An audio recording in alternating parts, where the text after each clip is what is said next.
Bueno, buenas tardes.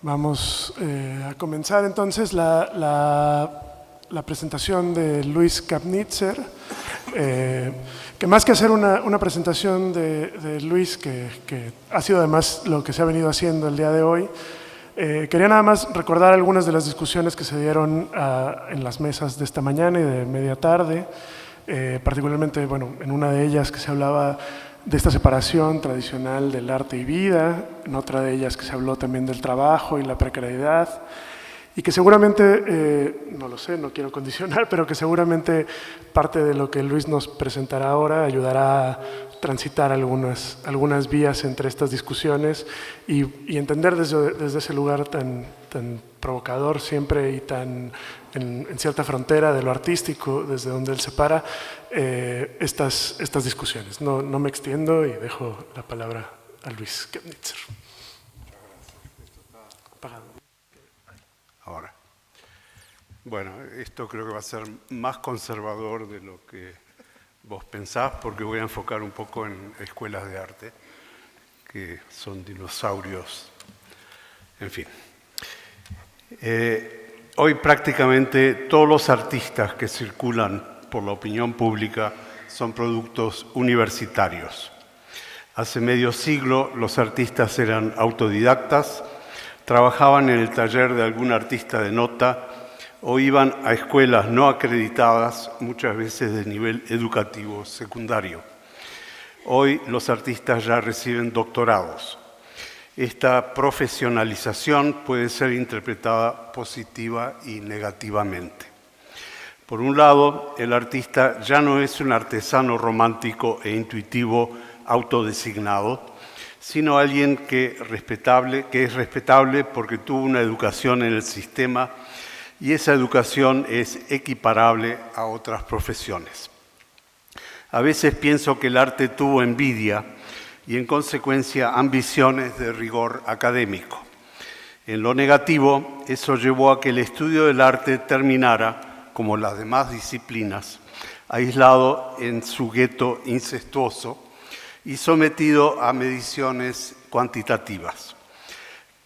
Cayó en ese mundo en que te preguntan ¿cuánto me querés? Como si esas cosas se pudieran medir. Pero tenemos las escuelas universitarias de arte y mientras haya universidades, que dudo que sobrevivan mucho tiempo, mejor tratar de mejorarlas en lugar de eliminarlas. ¿Qué es entonces lo que hace que una escuela de arte sea buena? Esto se puede traducir en, 1, ¿qué clase de escuela te gustaría que te acepte? Y 2, ¿cómo le gustaría a la escuela que tú fueras para decidir aceptarte? Parte del problema ya está en las respuestas a estas preguntas. Probablemente elegirías una institución que entre los profesores tenga estrellas del mercado del arte. Eso le da prestigio a la escuela y también que la escuela tenga fama debido a que entre los egresados haya muchos que hayan triunfado en ese mercado. La escuela, por su parte, estaría buscando estudiantes en los cuales ve un potencial de convertirse en estrella para con ello crear una élite de artistas. Y esto se logra por medio de filtros de selección que están en perfeccionamiento constante. El interés de ambos, el tuyo y el de la escuela, coinciden. El estudiante que aplica quiere formar parte de la élite que la escuela está tratando de construir, con lo cual se crea un círculo diseñado para hacer que el filtro de selección sea cada vez más exigente. La educación en todo esto no es más que un accesorio, casi un ornamento. Los profesores son contratados fundamentalmente en base a su trayectoria profesional como artistas y, como es lo normal en todas las disciplinas, no tienen una formación pedagógica. El proceso educativo está basado en el contenido y no en su misión de transformación. En cuanto al estudiante aceptado, el sistema es realmente uno de apuestas basado en el tira y afloje del proceso de admisión. Con el aumento de la competitividad se termina aceptando a los estudiantes que probablemente no necesitan a la escuela. Son gente seguramente capaces de triunfar por sí solos. Entre tanto, son justamente los rechazados los que más necesitan la educación. Sin preocuparse por las necesidades individuales, la estructura educacional está organizada para satisfacer el prestigio de la institución, las demandas del mercado del arte y la construcción de una meritocracia. En algunas disciplinas, la meritocracia se justifica, por ejemplo, en la medicina y la ingeniería. Nadie quiere ser operado por un cirujano mediocre o cruzar un puente mal calculado. Pero en materia de cultura y desarrollo tecnológico, muchas veces se trata de nutrir el prestigio nacional en lugar de mejorar al individuo. Esto determina dos cosas. Por un lado, una política de selección de los mejores en lugar de identificar las necesidades de los individuos. Por otro lado, una selección de las profesiones más útiles para la competitividad nacional por encima de las tareas de capacitación y maduración. La degeneración educacional fue ejemplificada por la famosa frase del ministro Wert. Cito, la educación artística distrae de las demás asignaturas. La frase se ubica al lado de la famosa frase nazi de Hans Jost y luego atribuida a Göring durante el reinado de Hitler. Cuando oigo la palabra cultura, le saco el seguro a mi Browning. Ambos, Wert y Jost, y Göring también, creían y creen que el destino nacional es más importante que la maduración del ciudadano. Eso, en forma sutil, lleva a enfatizar el sistema STEM, la educación con énfasis en la ciencia, la tecnología, la ingeniería y las matemáticas. La teoría del STEM es que el mercado laboral rige nuestras vidas y que hay que lograr que un país compita favorablemente con los demás. Se olvidan en esto varias cosas. Una es la estratificación social, con los que se destacan por un lado y los que no por otro. Los que no se destacan se descartan en el desempleo o quedan reducidos a funcionar en empleos menores. Otra es que los conceptos de nación y de competitividad nacional son abstracciones casi religiosas. Y finalmente, que con la cuantificación de la educación en créditos, lo que debería ser un derecho civil se va transformando en un objeto comerciable ajeno al proceso educativo. Esto lleva a la privatización de la educación y divide a la sociedad en aquellos que pueden comprar créditos y aquellos que no pueden. La frase de Wert parte de la ideología generalizada que la educación es nada más que un proceso de entrenamiento para poder funcionar en el mercado laboral. Y esto, a su vez, es un producto de la creencia que todo gira alrededor de la necesidad de trabajar para sobrevivir. Y como no me canso de repetir, el cobrarle por ese esfuerzo al estudiante es como hacerle pagar a los soldados por el privilegio de ir a la guerra. En esto, la educación artística está mínimamente conectada con un mercado laboral y, por lo tanto, carece de prioridad. En las zonas de la educación general se puede prescindir de ella. En las profesionales, la decisión, generalmente irresponsable, es responsabilidad del individuo y éste efectivamente corre con las consecuencias. No importa entonces en esta realidad cuál es la importancia social que se le pueda atribuir a las escuelas de arte. Existen y son aceptadas como el caldo de cultivo en el cual uno tiene que hervir durante 4 o 5 años para poder ser aceptado como artista o, si no, abandonado a la deriva. Desde su creación, las escuelas de arte sirvieron no solamente para identificar y educar a los artistas profesionales, sino también para darles validez una vez que atraviesan todos los filtros. E incluso la aceptación final por medio de la galería, el museo o el puesto de enseñanza tampoco significan tanto. Es asombrosa la cantidad de artistas que aparecieron en las carátulas de las revistas especializadas y fueron designados como importantes para luego desaparecer de las memorias tan especializadas como esas revistas. Hoy, más que nunca, se observa que existe una división contradictoria en el uso de la palabra arte. Un uso se refiere a la fabricación de objetos, la obra de arte. El otro interpreta la actividad artística como un instrumento para influir en la cultura y en cómo vemos y nos conectamos con la realidad. De acuerdo a cuál parte usamos, determinamos cómo se educa al que aspira a ser artista y qué preguntas se proponen para hacerlo. Algunas de las preguntas subyacentes en el arte hasta la mitad del siglo XX fueron: ¿las referencias para la producción están presentes en las obras anteriores o tienen que ser descubiertas en otros temas?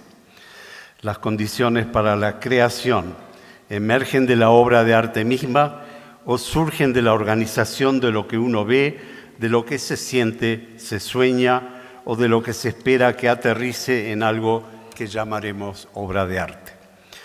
Las posibles respuestas tomaron turno para producir la ensalada estilística modernista típica de aquellos tiempos, formada por lo que llamamos ismos. Estos ingredientes contribuyeron a la historia del arte, a nuestra comprensión del arte y profundamente a cómo se enseñó o se debe enseñar el arte. La narrativa lineal impuesta sobre la historia del arte trata de darnos la ilusión de que hay una cierta racionalidad en su desarrollo.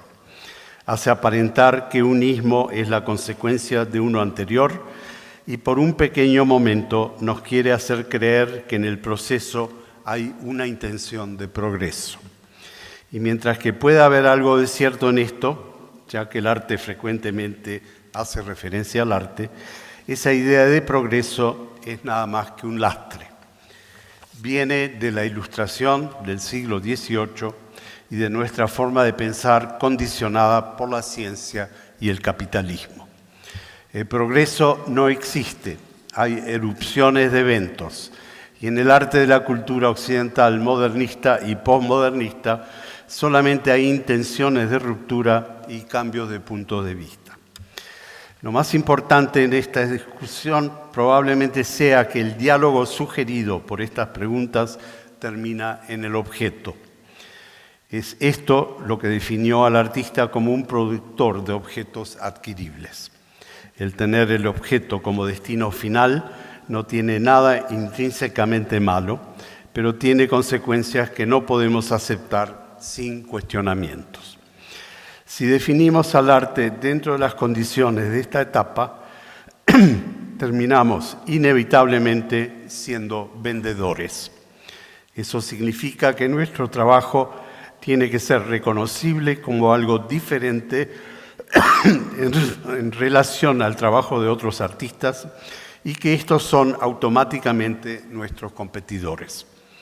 Significa que tenemos que establecer una marca tanto para nuestros productos como para nosotros mismos como autores.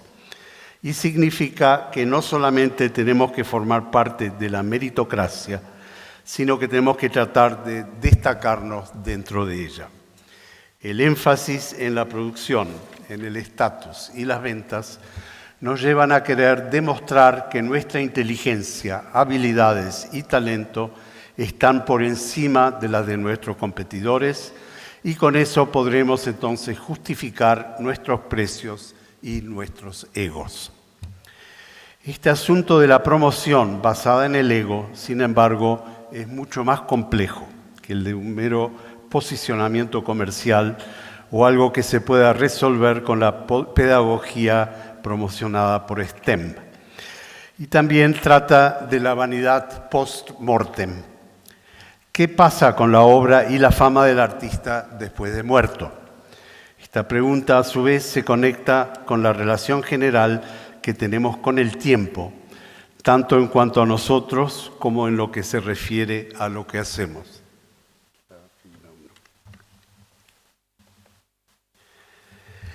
En una analogía centrada en el ser humano, podemos decir que el futuro es lo que estamos por ingerir, el presente es la digestión de lo ingerido y el pasado es lo que queda de esa digestión. El proceso no termina allí porque los restos pasan a ser historia, no importa si documentada o no. Con eso de la posteridad se trata de usar lo digerido para un nuevo futuro, algo que pienso que no es totalmente apetecible. Y allí pasa de una u otra manera a ser estudiada por historiadores. Pero después de cierto tiempo ya no son los historiadores, sino los arqueólogos y los paleontólogos los que lo estudian, especialmente si no hay documentos y si hay que desenterrar las cosas. Alguien una vez dijo que la historia se lee y la arqueología se desentierra. Supongo que los mausoleos son los que marcan el límite entre ambas actividades. Estamos entonces en una pedagogía basada en el exitismo, ya sea personal o nacional. El éxito personal en esta empresa también nos convertirá en las estrellas con que nuestra escuela de arte sueña, y así demostraremos y confirmaremos sus méritos como institución y seremos utilizados para sus relaciones públicas. En Perú, alguien sacó la cuenta que en fechas recientes el 80% de los artistas peruanos en galerías y participantes en la Feria Art Lima egresó de la Universidad Pontificia, una institución privada y paga. Ningún egresado de la Escuela de Bellas Artes, que es pública y gratuita, logró esa visibilidad. En Estados Unidos, el máximo galardón es sacar el Máster de Arte de la Universidad de Yale. Ese estatus también nos contamina personalmente y nos permite creer y hacer creer que una vez que nos reconocen como artistas, todo lo que hacemos es arte. Y aún más, luego nos pone en una situación autoritaria que afecta las maneras de educar. Esta situación ha cambiado un poco. En arte estamos en medio de una eclosión informativa que cambió los paradigmas. Los antecedentes se pueden ubicar en los escándalos dadaístas y en las obras de Duchamp y de Magritte. Pero la toma de importancia de la información como un factor primario comenzó realmente en los años 60 y cambió la relación artista-obra-público.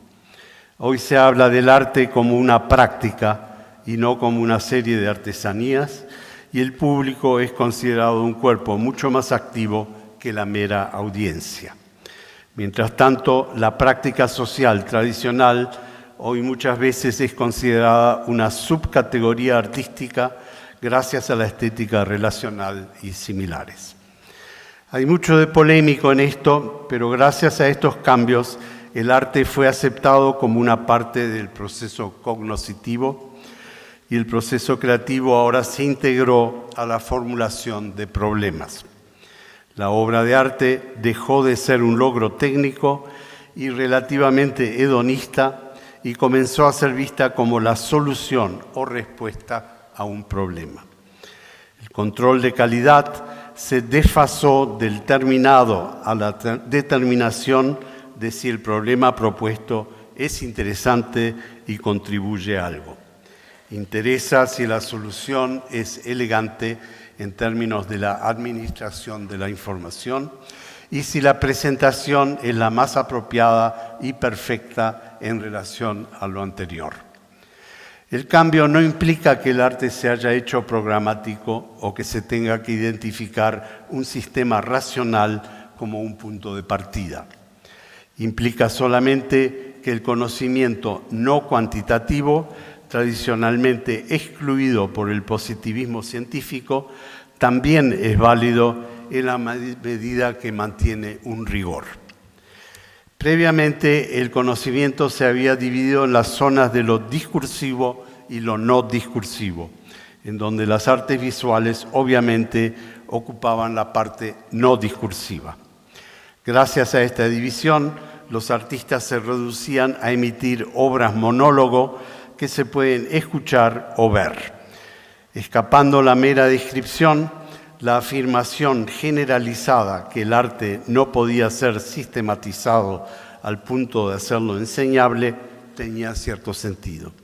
Sin embargo, una vez que la frontera que separa lo discursivo de lo no discursivo se disolvió, esas ideas sobre la sistematización tuvieron que ser revisadas.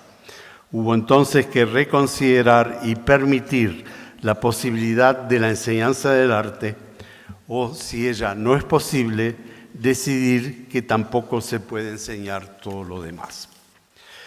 Términos como pintura, escultura o dibujo dejaron de ser vehículos artísticos exclusivos y en su lugar se convirtieron en restricciones. Son categorías no inútiles, pero sí insuficientes para la descripción de lo que ahora se había convertido en una actividad transdisciplinar. El qué y el por qué adquirieron un puesto de prioridad con respecto al cómo. Y el para quién exigió una consideración más compleja que en el pasado y un cierto respeto inesperado. El artista hasta entonces frecuentemente entendía el para quién como algo reducido a su propia persona. Ahora, aparte de un instrumento para conocer, el arte se había convertido en comunicación. Comunicación implica conciencia del público, algo que incluye la otredad y conciencia del contexto. Esto tanto que el grupo que yo integraba en los 60 no quería ser catalogado como artistas conceptuales, éramos artistas contextuales. La importancia del contexto no era algo nuevo. El arte en su nivel tradicional de manufactura ya era una actividad claramente guiada por el contexto. Durante la fase expresiva del romanticismo del siglo XIX y del modernismo, es el contexto subjetivo el que origina la obra y es el contexto que le sirve como caja de resonancia. Pero había una resistencia para aceptar este hecho y esta provenía de la inercia creada por la antigua enseñanza. Al enseñar las técnicas en forma autónoma, se ignoraba el contexto. En esa enseñanza no había una relación clara con la investigación y la solución de problemas. Aún hoy, la mayoría de las escuelas se niegan a ver al arte como un todo transdisciplinario complejo y no se autodefinen como un lugar de producción de conocimiento cultural. Es por eso que todavía hay una superproducción de pintores y otros trabajadores del arte que dependen de los medios. Con suerte, algunos de ellos producirán obras de arte, pero los dados vienen cargados en contra de ellos. La definición de perfección está en el terminado y no en la generación de significados, y los criterios referentes al rigor, por lo tanto, no dan en el blanco. Todavía hoy, si alguien me pregunta qué hago y contesto, soy artista, la pregunta siguiente, es pintor, y no, ¿qué problemas está investigando? Sería mejor si las escuelas de arte reconocieran esta situación y produjeran artistas que solamente usan la pintura u otro medio como un último recurso una vez que se dan cuenta que lo necesitan realmente. Ese es el momento en el que se asume la responsabilidad de producir un cuadro perfecto o una obra perfecta en su técnica indispensable. Es entonces cuando la perfección adquiere sentido, porque no se define a priori, sino por la integración total de la técnica con el problema y el contexto que lo justifica. El virtuosismo técnico por sí solo lo único que hace es denotar habilidad. Se justifica únicamente si se presenta como inevitable e indispensable, cuando no es utilizado para cumplir con una tradición, sino cuando aparece como una nueva invención creada para la ocasión específica. Toda técnica debería ser utilizada porque no hay una alternativa mejor. Con el foco puesto en la comunicación, la necesidad de conectarse con otras ramas del conocimiento es aún más importante. El contexto deja de provenir del ego, ojalá, sino de la resonancia y del efecto que la obra tendrá una vez que llegue al público que le corresponde. Estamos, por lo tanto, hablando ya no solamente de la obra en sí y de su apariencia, sino también de su significado. Y el significado, que no quiere decir contenido, sino algo más complejo, cambia de acuerdo a varios factores que el artista también tiene que tomar en cuenta. Pasamos a figura 2.